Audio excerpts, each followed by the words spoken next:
আসসালামু আলাইকুম, কেমন আছেন সবাই? আশা করি সবাই ভালো আছেন। আলহামদুলিল্লাহ আমিও ভালো আছি। দেখেন আমাদের মতিন ভাইয়ের নতুন দোকান।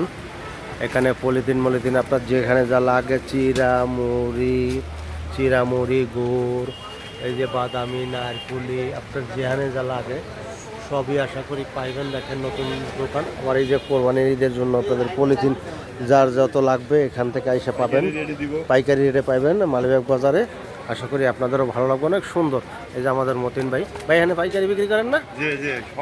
সব কিছু, সব পদের পলিথিন আছে না? আচ্ছা, সব ধরনের আছে। যাই হোক, চায়ের কাপ টাপ, ডিব্বা সব পাবেন। আসবেন, মুড়ি চানাচুর অবশ্যই আসবেন, ভালো লাগবে অনেক ভাই। নতুন, খুব সুন্দর। হ্যাঁ, এই যে চাউলের গুঁড়া টুড়া সব আছে, আপনার যেখানে যা লাগে কোনো কিছুর কমতি নেই ইনশাআল্লাহ। এই যে আমাদের মতন ভাই প্যাকেট করতে আছে। আশা করি আপনাদের সবাই ভালো থাকবেন। আসসালামু আলাইকুম ওয়া রাহমাতুল্লাহি ওয়া বারাকাতুহু।